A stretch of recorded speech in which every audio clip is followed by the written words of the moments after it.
In 400 AD, there was a city in Mexico with 125,000 people. It had pyramids, roads, apartment buildings, a water system. It was one of the 6 largest cities on the entire planet.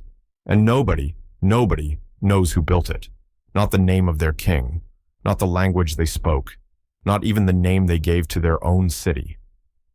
When the Aztecs found this place, centuries after it had already burned, they were so terrified, so confused, that they named it themselves.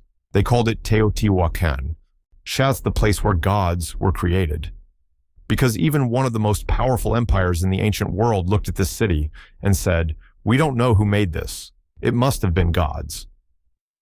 But in 2023, a team of Japanese scientists pulled something from the bones buried inside the city, something that had survived 1,500 years underground, complete human DNA.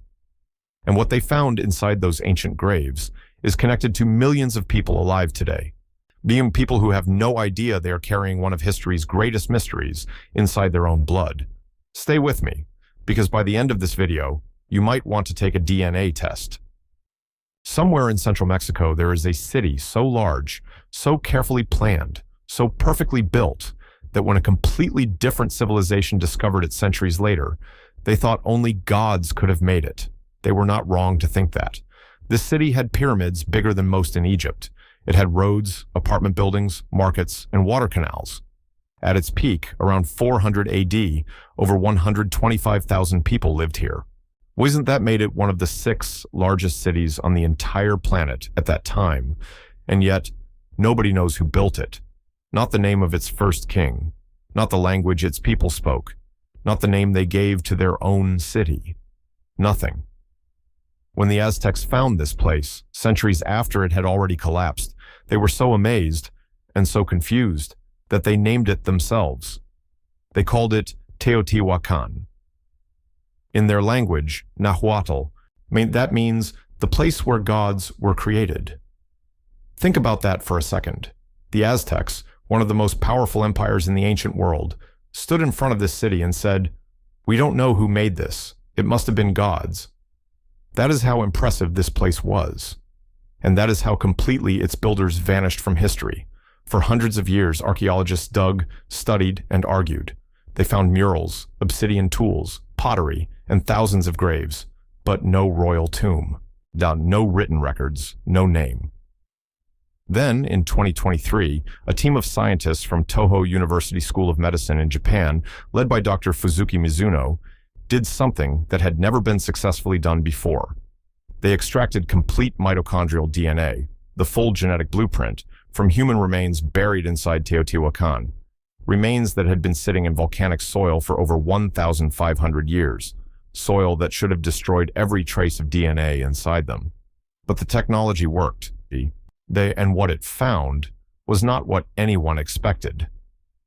Before we go any further, where are you watching this from right now? Drop your city in the comments below. And here's something worth thinking about. Have you ever taken a DNA ancestry test? Because by the end of this video, you might feel like you should.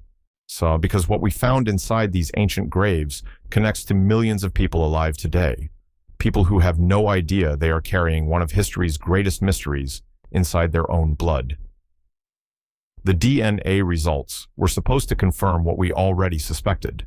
Instead, they opened a door that no one was prepared to walk through. Because when scientists looked at those ancient genomes, the first thing they found was that these people did not come from one place. They came from everywhere. Let's go back to the very beginning of Teotihuacan. Not the famous pyramids, not the murals. The very first people who arrived here, around 200 to 100 BC, on a flat valley in central Mexico. Who were they? A major study published in PLOS1, using ancient DNA and a technique called strontium isotope analysis, gave us the first real answer, and it was stunning. The people buried in Teotihuacan's oldest residential districts, places like the neighborhood of Teopancasco, were not from one group. They were not one tribe. They were not one culture. They came from at least 3 completely different regions. Some carried genetic and chemical signatures from the Gulf Coast of Mexico. Others came from the highlands of what is now Tlaxcala, Puebla, and Hidalgo. And some came from regions even further away, origins that still don't match any single modern group cleanly. Now here is the part that makes this real.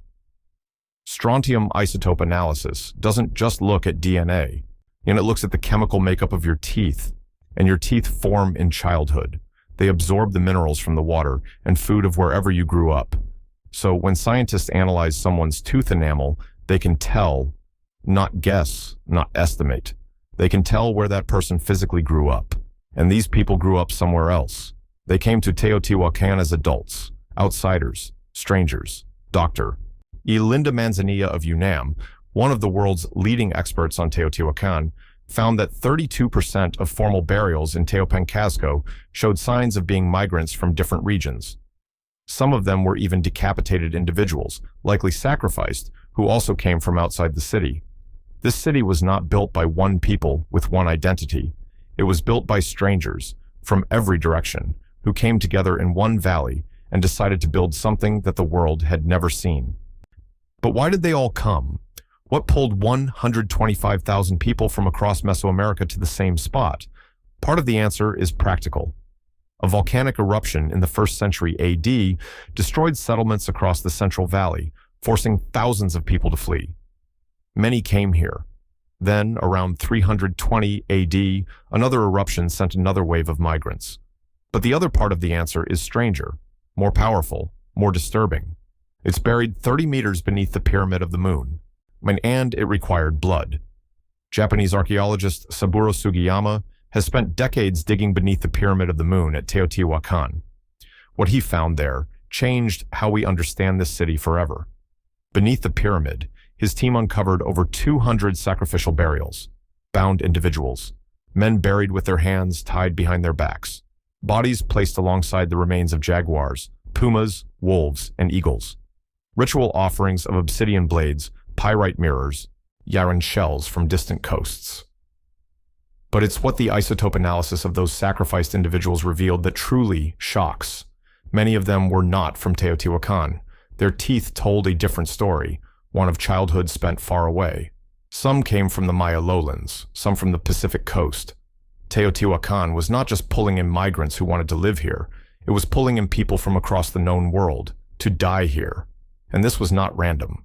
In the burial chambers beneath the pyramid are not chaos. They are organized by direction, east, west, north, south, as if the city was performing a ritual that said, "We have consumed every corner of the world, and now we are complete." Think about what that means. This city built its most powerful monuments by filling the ground beneath them with people from every civilization it could reach. It was not just a city. It was a machine, designed to absorb the world into itself. And here is the detail that no one talks about enough. Some of those sacrificed individuals were buried in full Teotihuacan ceremonial clothing. Their original identity, wherever they came from, was stripped away. They were dressed as citizens of this city. As if even in death, Teotihuacan was saying, "You belong to us now." But here's the real question. If the sacrificed came from everywhere, then who were the people doing the sacrificing? Who designed all of this? Who were the priests and architects at the very center of this machine?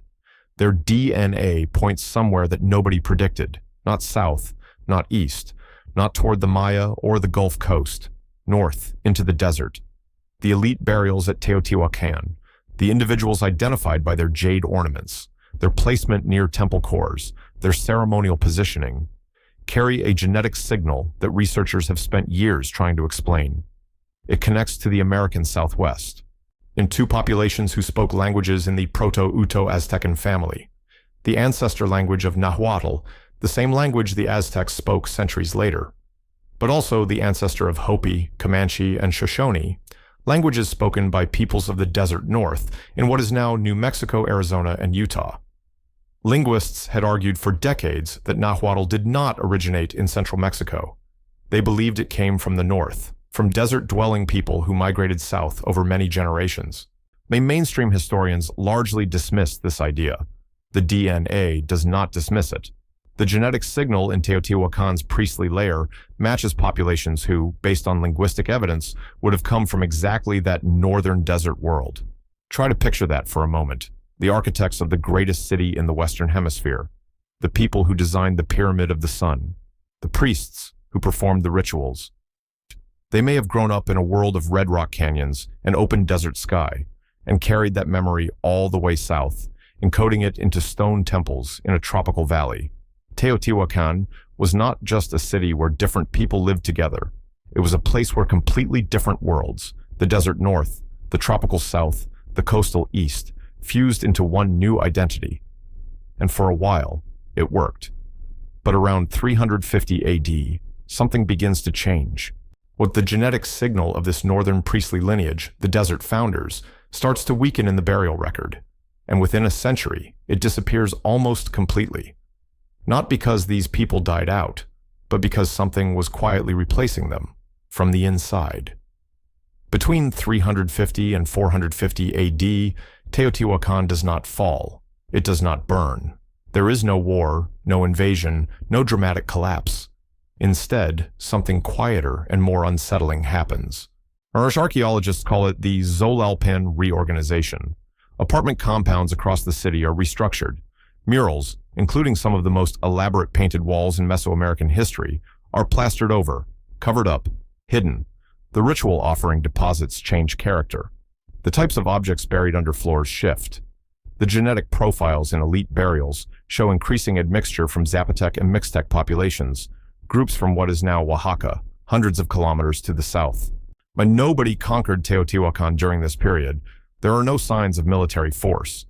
What happened instead was slower and in many ways more powerful. A biological and cultural absorption happening one generation at a time. New families rising, old lineages fading, the city changing its face without ever announcing it. And it was happening at exactly the moment Teotihuacan was projecting its power outward more aggressively than ever before. In 378 AD, right in the middle of this internal transformation, a figure connected to Teotihuacan arrived at the Maya city of Tikal and took control of it. Historical records confirmed by DNA evidence show that Teotihuacan's military and political reach extended deep into the Maya world at this exact time. A civilization changing its identity at home while exporting its mythology abroad. A city painting over its own memory while convincing other civilizations to adopt it. But you cannot sustain that kind of contradiction forever. The gap between what Teotihuacan was and what it was becoming kept growing. The old lineages faded.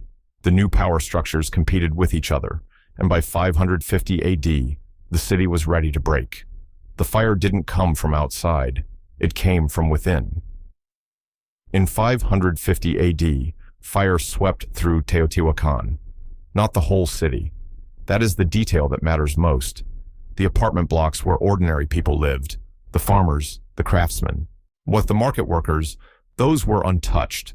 Only the temples burned, only the palaces, only the buildings along the Street of the Dead, the ceremonial spine of the city, the heart of elite power.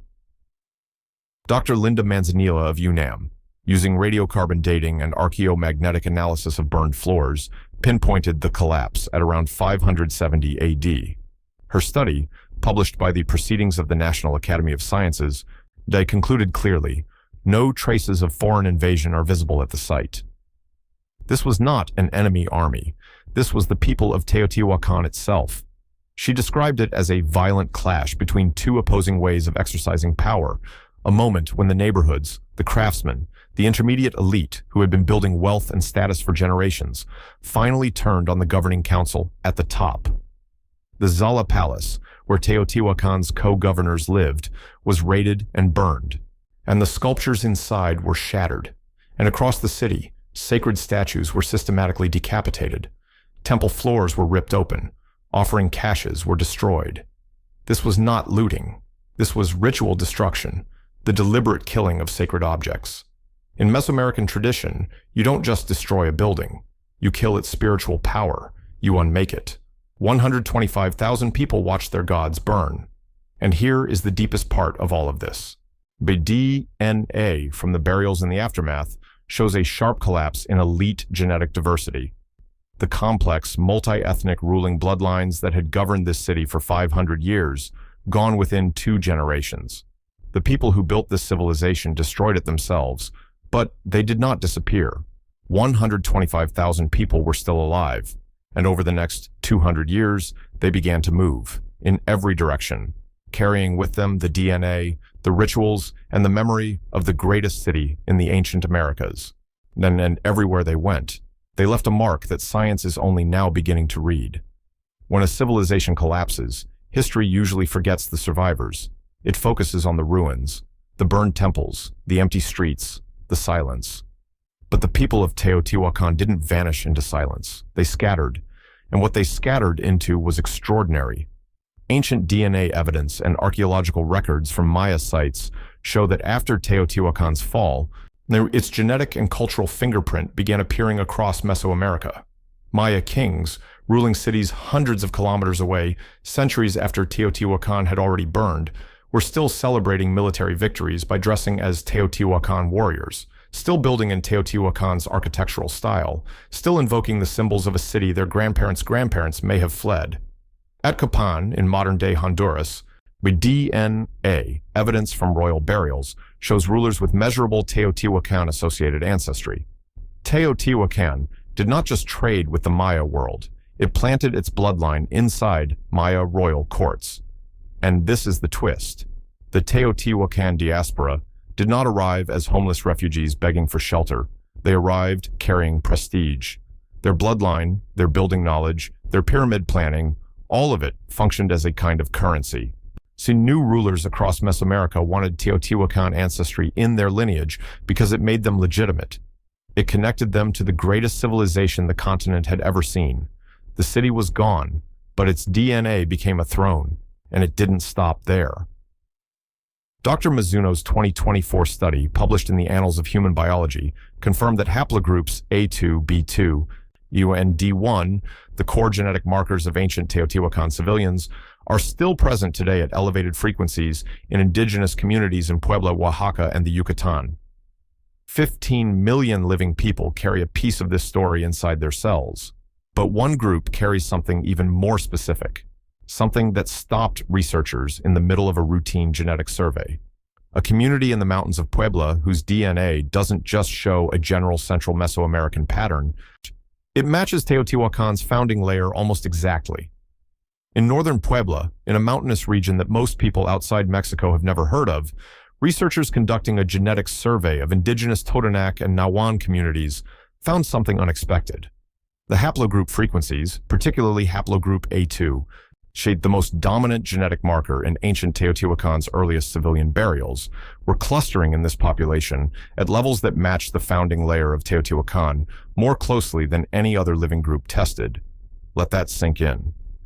While the rest of Teotihuacan's population scattered across the continent, seeding Maya courts and Oaxacan valleys and distant Pacific communities, one group, it seems, never went far. They stayed within 200 kilometers of the city their ancestors built, and for 2,000 years. And they brought something else with them.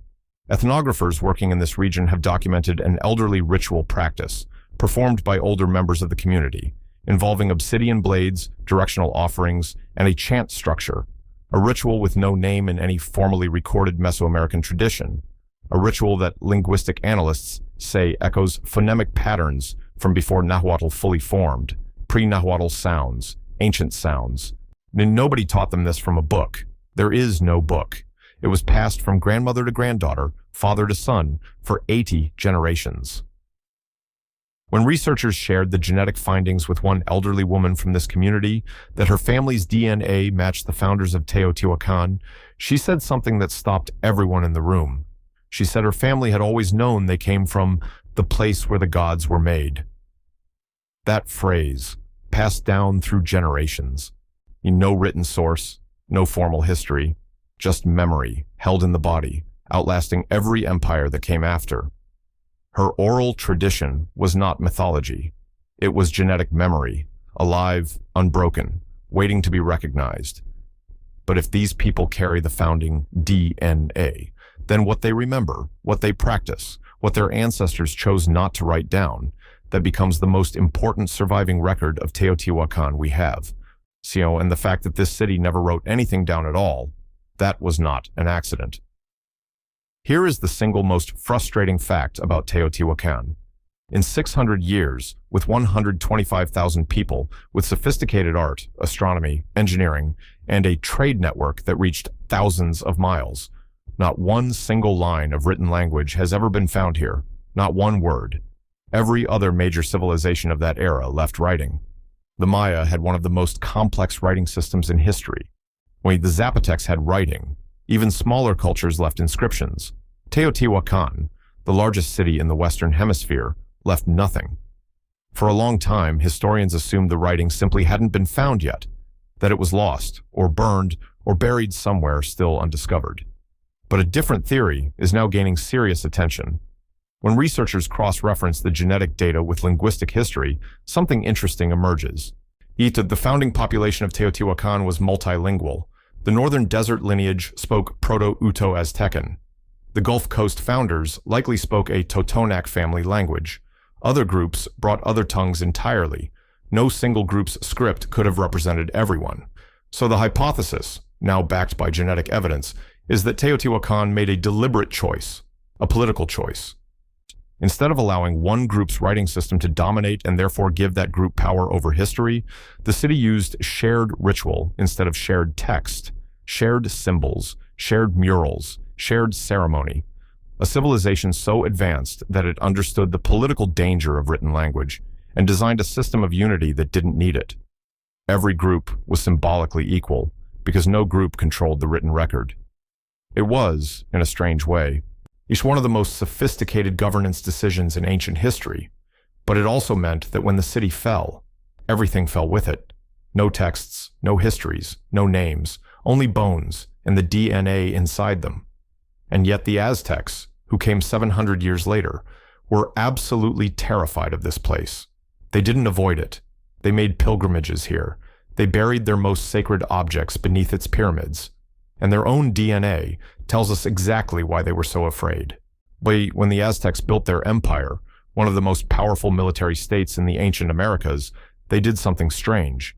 They kept looking backward, not at their own history, at Teotihuacan's. They incorporated this ruined, burned, abandoned city into the center of their creation mythology. They said the sun and the moon were born here. They called it the birthplace of the current age of the world. They made it sacred. Aztec emperors made personal pilgrimages to this broken city. And archaeologists excavating the Aztec Templo Mayor, the Great Pyramid Temple at the heart of their capital, Tenochtitlan, modern-day Mexico City, have recovered thousands of buried offerings, among them Teotihuacan-era artifacts, objects already 800 years old when the Aztecs buried them, treated not as antiques, but as holy relics. Why would the most powerful empire in Mesoamerica worship the ruins of a city that had been dead for 700 years? The DNA gives us one part of the answer. Our genetic analysis of Aztec elite burials shows a measurable Teotihuacan-associated ancestry signal in the ruling class. The Aztec nobility carried Teotihuacan blood, and they knew it. Just as European kings claimed descent from Rome to prove their right to rule, the Aztec elite used their Teotihuacan ancestry as political legitimacy. But there is a darker layer. Aztec oral histories do not describe Teotihuacan as a glorious empire to be admired, but that they describe it as a place of gods who destroyed themselves, a cautionary place, a place where power consumed itself from the inside. They feared it because they remembered what happened there in 570 AD, not from books, not from records, but from the same kind of generational memory we saw in that elderly woman in Puebla, passed mouth to ear, parent to child, across every generation that came after the fire. The greatest empire in Mesoamerica built its holiest temple and buried its most sacred objects beneath the shadow of a city it was afraid of. Think about what that means. Teotihuacan's collapse was so traumatic, so defining, that it shaped the mythology, the politics, and the spiritual life of every civilization that came after it for the next 1,000 years. But here is what no one in that Aztec court could have known. Some of the people who set that fire in 570 AD, the ones who burned the temples and shattered the statues, they didn't stay. They moved. They walked north. And the DNA trail they left behind leads somewhere that changes the entire map of ancient America. New ancient DNA research, combining population modeling with archaeological evidence, has found something that breaks the story wide open one final time. Or Teotihuacan-associated genomic signatures are appearing in ancestral Pueblo populations of the American Southwest, but not before the city's rise, after its collapse, after 700 AD. Let that direction sink in for a moment. Earlier in this story, we found a desert origin ghost lineage embedded in Teotihuacan's priestly class, a signal pointing north, suggesting that desert people migrated south to help found the city. That was the first migration, but the DNA now shows a second movement. After the collapse, after the burning, some of Teotihuacan's survivors moved north, back toward the desert, back toward the ancestral homeland of the people who may have started it all.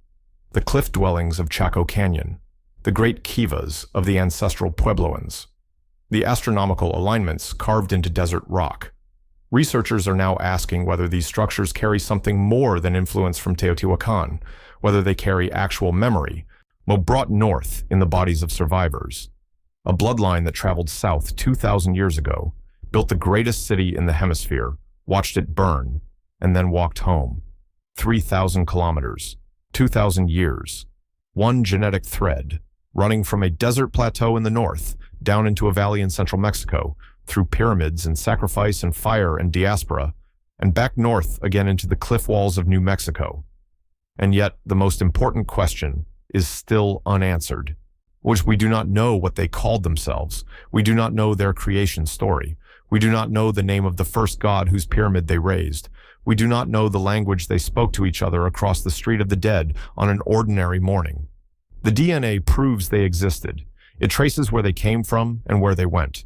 It connects them to millions of living people across Mexico and the American Southwest. But the meaning of their existence, what they believed, what they hoped for, what they were building toward, that is still buried in silence. Right now, somewhere in a laboratory, a researcher is sequencing the genome of a child buried beneath the Avenue of the Dead 1,800 years ago. And in a village in Puebla, an elderly woman is preparing an obsidian offering, the same way her grandmother taught her, the same way her grandmother's grandmother taught before that, with no written instructions, no formal name, no explanation. And they are both touching the same story, from opposite ends of time. Teotihuacan did not disappear. It scattered itself into everything, into bloodlines, into myths, into the cells of people alive today who carry a civilization inside them without knowing its name. The question is no longer who built this city. The question is, what did they know that we have completely forgotten?